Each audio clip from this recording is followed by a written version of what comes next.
মেঘা ঘাড় ঘোরালো অগত্যা। পেছনে বিছানার উপর কতগুলো ফাস্টফুডের প্যাকেট মেলে রাখা, প্রত্যেকটাই মোমো ভর্তি। স্টিম মোমো, ফ্রাইড মোমো উভয়ই। মোট 6টা প্যাকেট। এগুলোই আবার ভাগ ভাগ, এক একটায় এক এক ফিলিং করা, হয়তো বিভিন্ন ফ্লেভারের। মেঘা ফের ঝট করে রৌদ্রের দিকে চায়। সহসা হিসিয়ে বলে, রৌদ্র, বাইরে যেতে চাস? তো এগুলো সব ফিনিশ করে তবেই যাবি। সব তোর জন্য, খুব ফেভারিট তোর এই খাবার। অন্যের টাকার খাবার কেন খাবি তুই? I am your husband. চলবি তুই আমার টাকায়, খাবিও আমার টাকায়, সব আশা মেটাবি আমার টাকায়। নে, চল, সব ফিনিশ কর ফাস্ট। মেঘা কণ্ঠ স্বাভাবিক রেখে প্রশ্ন ছুড়ে, কে এনেছে এসব? আমি। কেন? তোর জন্য। সব খাবি তুই। খাবো না আমি।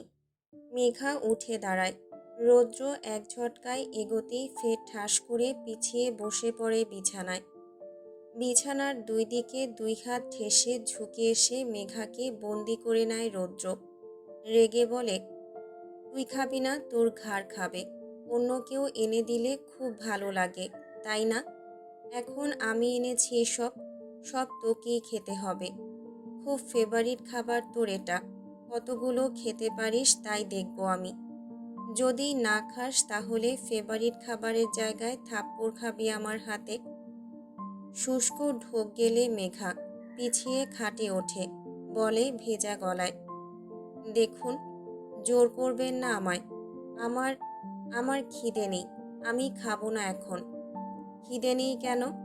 সকাল থেকে তো কিছুই খাসনি, আদ্রের নিয়ে আসা মোমো ব্যতীত।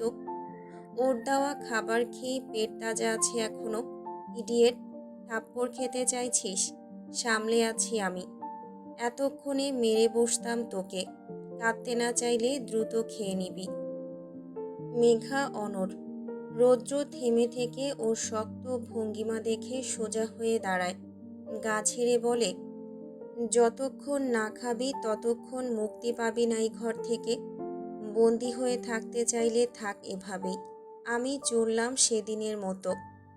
রৌদ্র পা বাড়াতে গেলেই মেঘা এই প্রথম স্বেচ্ছায় খপ করে টেনে ধরে ওর হাত। ঝাঁকুনি দিয়ে দ্রুত ফিরে যায় রৌদ্র। মেঘা ইনোসেন্ট ফেস বানিয়ে বলে, হাত ধরে রেখেই, সত্যি খিদে পায়নি আমার। আমি খেতে পারবো না এখন। আমি এসব নিয়ে যাচ্ছি, পরে খেয়ে নেব। আপনি আমাকে রেখে যাবেন না প্লিজ। দরজা খুলে দিন, আমি বেরিয়ে যাব। রৌদ্র খানিক অবাক হয়ে একদৃষ্টে চেয়ে আছে নিজের হাতের পানে। মেঘাও নজর বুঝে ঝাড়া মেরে হাত ছাড়ল। রৌদ্র বোধহয় হাসে। ঠোঁটের কোণে ভিড় জমায় তৃপ্ত হাসি। পরক্ষণে হাসি ঠেলে বলে, আমার সামনে খাবি যতটা পারিস ততটা। বাকিগুলো নিয়ে কোথায় যাবি যাস। মেঘা সুযোগ পেল। দুই হাতে গপাগপ দুটো মোমো মুখে পুরে নিল। আহাম্মক বলল রৌদ্র। মেঘা চিবোতে চিবোতে অস্পষ্ট স্বরে বলল, খেয়েছি, এবার আমি গেলাম। ইডিয়েট, সব সাথে নিয়ে যা। মেঘা নেমে দাঁড়ায়, সব হাতে তুলে বলে, নিয়েছি, এবার দরজা খুলে দিন। রৌদ্র আর বাধা দিল না। দরজা খুলে দিতেই হুড়মুড়িয়ে ঘর থেকে বেরিয়ে আসলো মেঘা, যেন কোনো রকমে বেরোতে পারলেই বাঁচে। প্যাকেটগুলো হাতে তুলে কোনো রকমে বড় বড় ধাপে সিঁড়ি বেয়ে নামল। এসব সবার সামনে এই মুহূর্তে নিয়ে যাওয়া মানে হাজার প্রশ্নের সম্মুখীন হওয়া। এসব কোনো রকমে কিচেনে ফেলে আসতে পারলেই বাঁচে সে। করিডোরের বাম দিকে নিজের ঘরের সামনে দাঁড়িয়ে তোফায়েল কাবির। সবটা ধারালো দৃষ্টিতে অবলোকন করলেন তিনি। মস্তিষ্ক চড়াও হয়ে উঠল অমনি। তার বেপরোয়া ছেলের ঘর থেকে বেরিয়ে আসলো মেঘা। কেন? কি হচ্ছে এসব? রাতের খাবারের সময় হয়েছে। নিচে সবাই উপস্থিত খাবার টেবিলে, একমাত্র তোফায়েল কাবির ব্যতীত।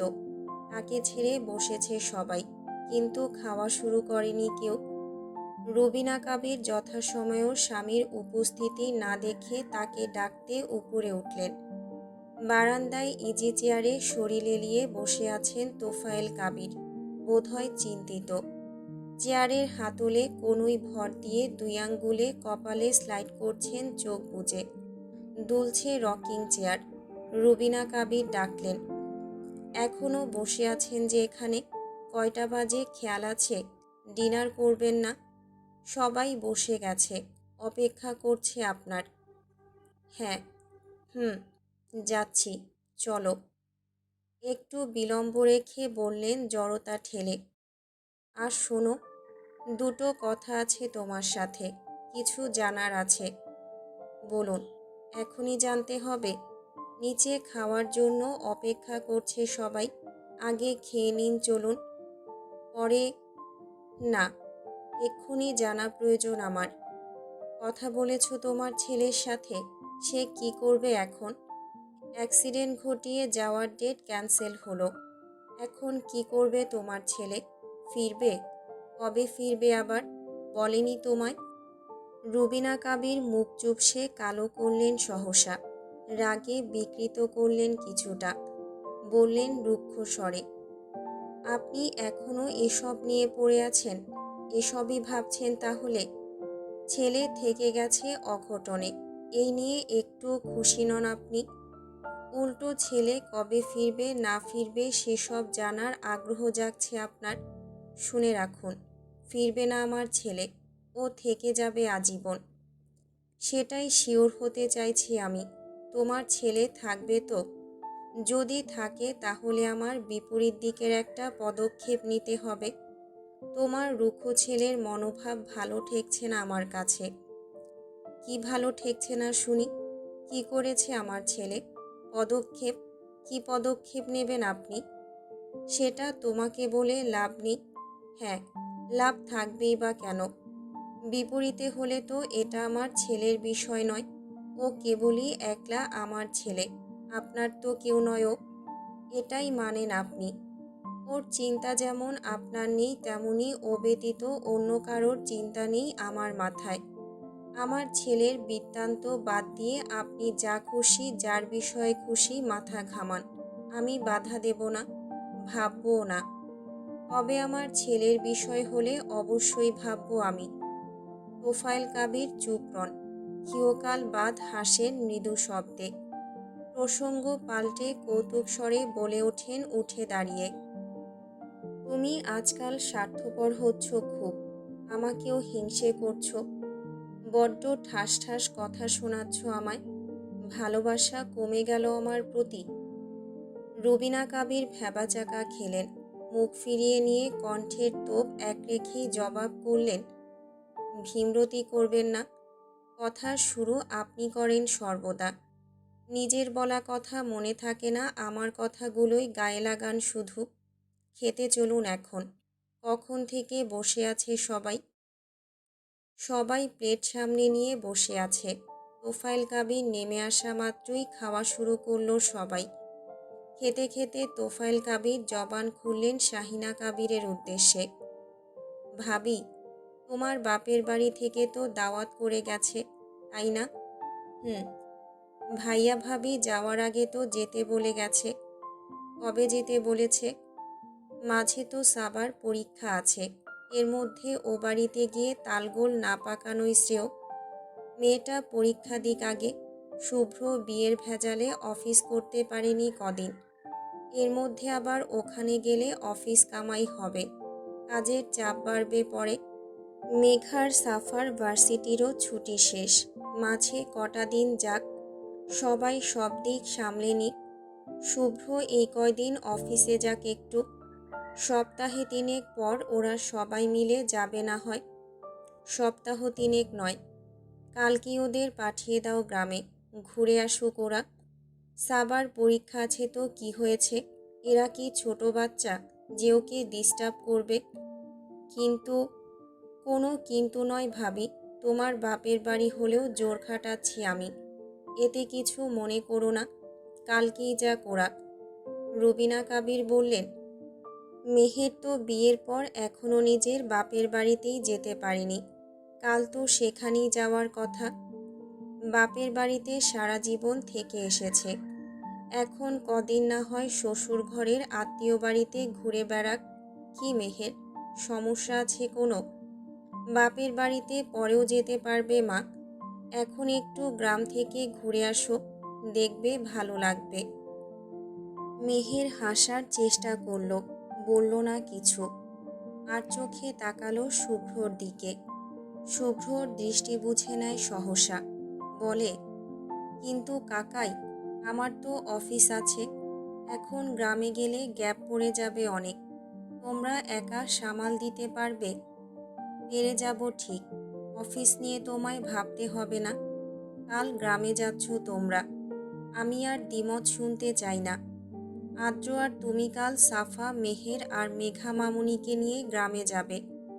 এখানকার চিন্তা বাদ দিয়ে ফ্রি হয়ে সেখানে থাকবে কদিন। আমার যাওয়া হবে না আব্বু, ভার্সিটি আছে আমার। একই ছুটি কাটিয়েছি কদিন, এরপর ছুটি পাবো না। মেঘার টুকটুকিও খুব বেশি মিস দিচ্ছে ভার্সিটি। আই থিঙ্ক এই সময় অন্য কোথাও না যাওয়াই ভালো।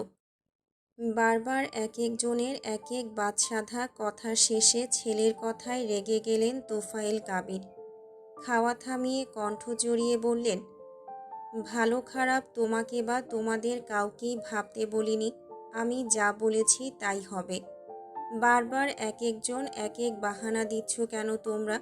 ভার্সিটি আছে তোমার, কাল শুক্রবার আর পরশু শনিবার, 2 দিন সরকারি ছুটি আছে হাতে, কাল যাবে। মেয়েদের রেখে প্রয়োজন পড়লে 2 ভাই মিলে চলে আসবে পরশুদিন। ভার্সিটি আর অফিস দুজনের দুটোই হবে এতে। আর বাকি রইল মেঘা আর সাফা, ওরা ছুটি কাটাচ্ছে। এই সুযোগে আর কদিন ভার্সিটি না গেলেও খুব একটা ক্ষতি হবে না। তুমি তো আছো, সামলে নিতে পারবে না ওদের দিকটা? কোনো কথা আছে আর? বলতে চাওয়ার কেউ কিছু? স্তব্ধতা ছড়ালো তিনি থামতেই। আদ্র সূক্ষ্ম নেত্রে তাকায়। হঠাৎ এমন সিদ্ধান্ত আর রাগ, কোনোটার কারণ বুঝল না সে। তোফায়েল কাবির খেলেন না ঠিক মতো, উঠে গেলেন হাত ধুয়ে। তার রেখে যাওয়ার সিদ্ধান্তটাই ফাইনাল হলো। কালকেই গ্রামে যাবে, এটাই শেষ কথা। পুরো সময় জুড়ে মেঘা, সাফা সহ বাদবাকিরা নীরব ভূমিকা পালন করল। সাফা বড্ড খুশি। এই সুযোগে আরও কদিন ভার্সিটির চক্কর থেকে মুক্ত সে। খেয়ে দিয়ে ঘরে উঠে গাল ফুলিয়ে বসে আছে মেহের। বাড়িতে যাওয়ার কথা সেই কাল থেকে, যাওয়া হয়নি। এখন আবার অন্য কোথাও যাবে। সেখানে গেলে সামনে আরও কতদিন যাওয়া হবে না নিজের বাড়ি। আম্মু আব্বুকে দেখা হয়নি এই 1.5 দিন হলো। এতেই মনে হচ্ছে কতদিন ধরে দেখা হয়নি। সায়ান কালকে এসেছিল একবার, আজ আসেনি। অভিমান হয়েছে মেহেরের। কালকেও নিজের বাড়ি যাওয়াটা ক্যান্সেল। মিররের সামনে বসে চুল আঁচড়াচ্ছে জোর খাটিয়ে। ফোঁস করে শ্বাস ফেলছে ক্ষণিকে ক্ষণিকে। শুভ্র বুকে হাত গুটিয়ে ঠোঁট কামড়ে ওকে পর্যবেক্ষণ করল। এই মেয়েটা অভিমান করলেও বড্ড সুন্দর দেখায়। আজকাল ওর সব রূপই চমৎকারভাবে ধরা দেয় চোখে। শুভ্র এগিয়ে গেল। মেহেরের পেছনে দাঁড়িয়ে আয়নাতেই ওর পানে তাকিয়ে বলল, কি মহারানী, রাগ হয়েছে? মেহের ঝট করে উঠে দাঁড়ায়, সামনাসামনি হয়ে নাক টেনে বলে, ভাইয়া, আমি আগে বাড়ি। শুভ্র কিরমিরিয়ে রাগ দেখায়। গাধা, আবার ভাইয়া বলছিস? কাল রাতের কথা বেমালুম ভুলে গেছিস? মেয়েটা ভ্যাবাচাকা খেয়ে মুখ ফাঁক করে চায়। এক মুহূর্ত পর একরাশ লজ্জায় চিবুক নামায় কণ্ঠায়। জিভে দাঁত বসায় একটু আধটু। ওড়নার কোনা খামচে ধরে লজ্জাসূচক ইতস্ততায়। এই লোকটার মুখে লাগাম হারিয়েছে কোথায়? কাল থেকে বড্ড জ্বালিয়েছে। প্রথম 2 রাত মুক্তি পেলেও গত রাত মুক্তি মেলেনি এই লোকের কবল থেকে। সেই থেকে কথায় কথায় লজ্জা দিচ্ছে ওকে। মেহেরের লাজুকতা দেখে ওষ্ঠপুটে দাঁত চেপে হাসি সংবরণ করে শুভ্র। বলে গলা ভার করে। ভাইয়া বলাটা ছাড়বি কবে? মেহের মুখ বাঁকায়, পিঠ ফিরিয়ে আয়নার দিকে ঘোরে। চিরুনি রেখে খোপা করে নেয় চুলগুলো। দৈবাত বিলম্ব না করে ওকে পেছন থেকে জড়িয়ে নিল শুভ্র। সুঢল কাঁধে থুতুনি বসিয়ে পেঁচিয়ে নিল লতানো কোমর। আপন পুরুষের খোঁচা দাড়ি মসৃণ কাঁধে বিদ্ধ হওয়া মাত্রই কুঁকড়ে যায় রমণী। শুভ্র কাঁধের কাছটায় শব্দ করে চুমু বসিয়ে আয়নার পানে রমণীর লালিত মুখ পানে তাকিয়ে বলে মোলায়েম কণ্ঠে, বউজান, আমি না তোমার হাজবেন্ড। হাজবেন্ডকে ভাইয়া বলতে নেই, বুঝেছ? আর বাড়িতে যাওয়া হচ্ছে না বলে অভিমান করেছ জানি। অভিমান উপড়ে ফেলো দেখি। গ্রাম থেকে ঘুরে আসি আগে। কাকাই যেহেতু বলেছে অবাধ্য হওয়াটা ঠিক হবে না, ফিরে এসে বাপের বাড়ি যেও, কেমন? মেয়েটা মৃদু উচ্চারণ করে কণ্ঠ খাদে নামিয়ে। হুম। এবার হাসো একটু। অভিমানীর ওষ্ঠপুটে দৃশ্যমান লাজুক হাসি দেখার তাগিদে তাকে আরেকটু বেশি লজ্জা দিতে ইচ্ছে করছে যে আমার। দেব কি লাজপতিকে আরেকটু লাজ? মেয়েটার পারে না। দুই হাতে মুখ লুকিয়ে নেয় কুণ্ঠায়। ফিক করে শব্দ তুলে হাসে শুভ্র। পরদিন দুপুর, শুক্রবার আজ। জুমার নামাজ শেষে বাড়িতে ফিরেছেন সকলে। খাওয়া দাওয়ার পাট চুকিয়ে ড্রয়িং রুমে বসে আছেন বাড়ির দুই কর্তা। রৌদ্র বাড়িতে থাকলেও সবার সাথে খায়নি। শাওয়ার নিয়ে স্বভাবসুলভ আধো ভেজা শরীরেই টি শার্ট জড়িয়েছে। গলায় টাওয়াল ঝুলিয়ে খেতে বসেছে নিচে নেমে। ছোপ ছোপ ভেজা টি শার্ট, ভেজা চুল অগোছালো হয়ে কপালে লেপ্টে। রুবিনা কাবির ছেলেকে খেতে দিয়ে পাশেই দাঁড়িয়েছিলেন। ছেলে তার বড্ড বেখেয়ালে, নিজের যত্ন বোঝে না। হুতাশ হয়ে শ্বাস ফেললেন তিনি। ছেলের গলা হতে পেঁচানো টাওয়াল সরিয়ে নিতে নিতে বললেন, চুলগুলো ভেজা এখনো, ঠান্ডা পড়ছে। এই সিজন চেঞ্জে ঠান্ডা লেগে যাবে তো। তুই সেই অগোছালোই রয়ে গেছিস রৌদ্র। নিজের দিকে খেয়ালি হবি কবে? এবার একটু নিজের প্রতি এই বেখেয়ালিপনা ছাড়। রৌদ্র নিরুদ্বেগ। কথাগুলো এক কান দিয়ে ঢুকিয়ে অন্য কান দিয়ে বের করে দিল। আপন মনে খাচ্ছে সে। রুবিনা কাবির টাওয়াল সরিয়ে ছেলের মাথায় চেপে ধরতেই ছেলে তার রুষ্ট জবান খুলল, মম, খাচ্ছি তো, ডিস্টার্ব করো না। চুলগুলো তো এখনো ভেজা, থাক, ঠান্ডা বসবে শরীরে, অভ্যেস হয়ে গেছে, চিন্তা করো না। তোফায়েল কাবির সেই থেকে সূক্ষ্ম নেত্রে একাধারে ছেলেকে পরখ করলেন। কোনো রকমে ঠুকরে খেয়ে উঠে গেল রৌদ্র। সকাল থেকে মেঘার নাগাল মেলেনি একবারের বেশি। ব্রেকফাস্টের সময় দেখেছিল সেই সকালে, তারপর আর দেখেনি। মাথা মুছতে মুছতে নিজের ঘরের দিকে যাওয়ার আগে মেঘার ঘরে একবার চোরের মতো উকি দিল সে। ঘরের দরজা হাট করে খুলে রাখা, ভেতরে কেউ নেই। রৌদ্র কপালে ভাঁজ ফেলে। কোথায় সেই ইডিয়েট? ছাদে? এই দুপুরে তো ছাদে ওঠার কথা নয়।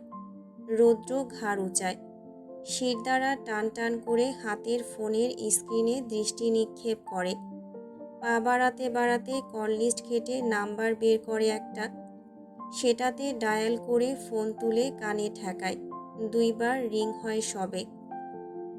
কল রিসিভ হওয়ার আগেই নিজের ঘরের দিকে এগোতে গেলে কানে বাজে মেয়েলি চিকন হাসির ঝংকার।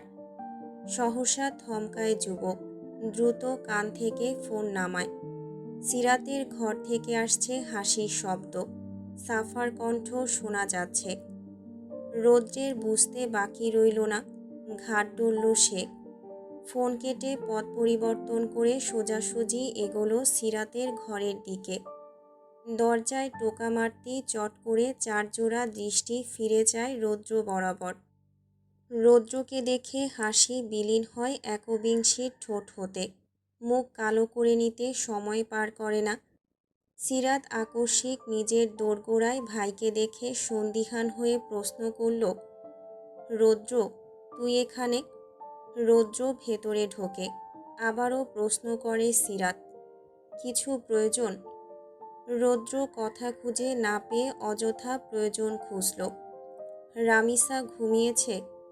সিরাত বাম ভ্রু উপরে তোলে, ভাইয়ের মতলব ঠাহরে নিয়ে বলে তাল মিলিয়ে, হুম। তাহলে ঘুমন্ত বাচ্চার কানের কাছে হিহি করে এত কিসের হাসাহাসি করছো এখানে? এই ইডিয়েট, এখানে কি চাই তোর? বের হয় রুম থেকে। মেঘার উদ্দেশ্যে গজগজ করে শেষের কথাগুলো ছুঁড়ে দিল। মুখশ্রী বিকৃত করল মেঘা।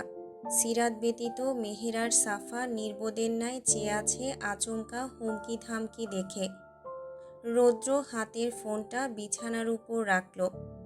বিছানার পাশের দোলনায় শোয়ানো রামিসা। রৌদ্র ঝুঁকে বাচ্চাটার মাথায় হাত ছোঁয়ায়। কেউ না জানলেও সে বড্ড বাচ্চা প্রিয়। মৃদু ওষ্ঠ প্রসারিত করে কিছু বলার জন্য উদ্যত হয়। আপু। কথা শেষ করার আগেই সেই একই বাংলা গানের রিংটোনে বেজে ওঠে বিছানার উপর পড়ে থাকা মুঠো ফোনটা, যা সেদিনও ড্রয়িং রুমে সবার সামনে বেজে উঠেছিল।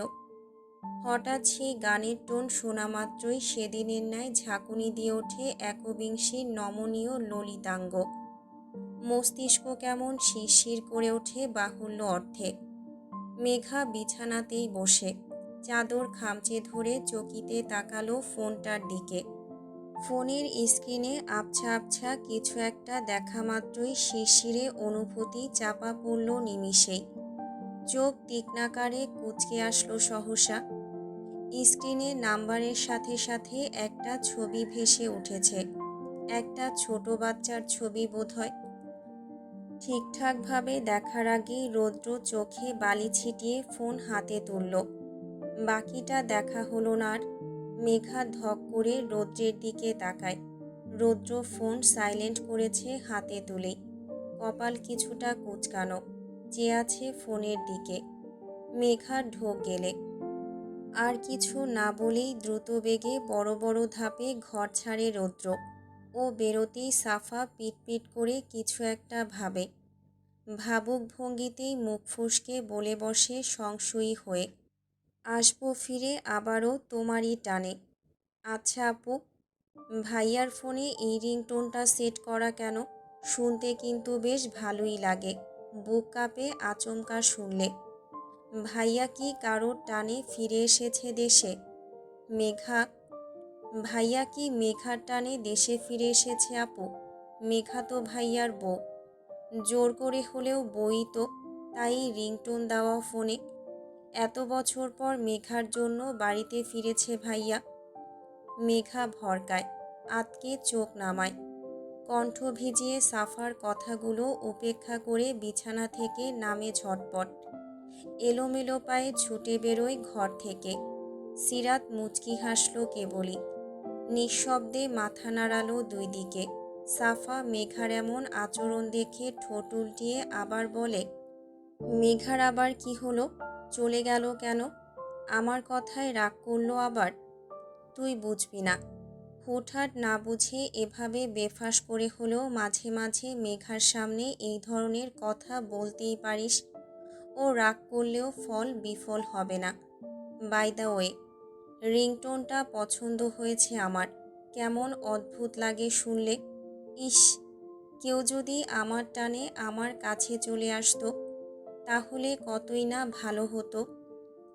ছাদের সিঁড়ির নিচে দাঁড়িয়ে ধীর কণ্ঠে ফোনে কথা বলছে রৌদ্র, যেন খুব মনোযোগী আর কোমল এই বেলায়। ওপাশ থেকে কিছু বলতেই কথার পৃষ্ঠে ধীরুৎস্বরে কিছু একটা বলল সে। মুখে মিলিয়ে গেল কথাটুকু। কান থেকে ফোন নামিয়ে বুক ফুলিয়ে শ্বাস টেনে মুচকি হাসল। পিছু ফেরা মাত্রই কিছুটা দূরে দৃশ্যমান হলো একবিংশীর অব্যয়। রৌদ্র ফেরা মাত্রই এক ছুটে চলে গেল রমণী। ফিটফাট হয়ে সেজে গুজে পুরোপুরি তৈরি আদ্র আর শুভ্র। দুই ভাই বেশ পরিপাটি। দুজনাই ড্রয়িং রুমে বসে ফোন স্ক্রল করছে আপন মনে। অপেক্ষা করছে বাকি তিন রমণীর। ওরা তৈরি হয়ে নিচে নামলেই গ্রামের উদ্দেশ্যে বেরিয়ে পড়বে সবাই। কোথা থেকে ধরফরিয়ে টুকটুকি ছুটে আসলো। এক দৌড়ে সিঁড়ি বেয়ে নেমেছে। তৈরি সে। গোলাপি রঙের সুন্দর একটা থ্রি পিস পরেছে, সেজেছে টুকটাক, বাইরে বেরোবে। আর একটু আধটু না সাজলে চলে নাকি। ওকে ওভাবে চঞ্চলা হয়ে নামতে দেখে দুই ভাই ফোন থেকে চোখ তুলে তাকায়। এক পলকেই দুজনায় চোখ ফিরিয়ে নেয়। সাফা নিজের প্রতি কারোর অ্যাটেনশন না দেখে হাসি প্রগাঢ় করে গদগদ হয়ে বলল শুভ্রের উদ্দেশ্যে, ভাইয়া, আমি পুরো রেডি, দেখো তো কেমন লাগছে আমায়। শুভ্র দায়সারা তাকালো। বোনকে ঠেস দিয়ে বলল চাপা স্বরে, তেঁতুল গাছের পেতনিদের মতো লাগছে। তেলে বেগুনে জ্বলে ওঠে সাফা। ভাইয়া, ভালো হচ্ছে না কিন্তু। থেমে আদ্রের দিকে ফিরল। একই প্রশ্ন করল, ভাইয়া, তুমি বলো কেমন লাগছে আমায়। আদ্র তাকালো, ঠোঁট কামড়ে বলল চোখ নামিয়ে, সুন্দর। শুধু সুন্দর? আর কোনো কমপ্লিমেন্ট দেবে না?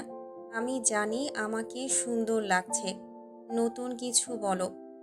কি বলবো? আরে, নতুন কিছু বলো, বোঝো না? সুন্দরকে সুন্দর তো সবাই বলে। পুরো পেচিমুখির মতো সুন্দর লাগছে তোকে। এত সুন্দর পেচিমুখী জীবনে প্রথমবার দেখলাম। শুভ্র শব্দ করে হেসে উঠল, সাথে আদ্র। এই মেয়েকে জ্বালাতে পারলে দুই ভাইয়ের আর কিছু লাগে না।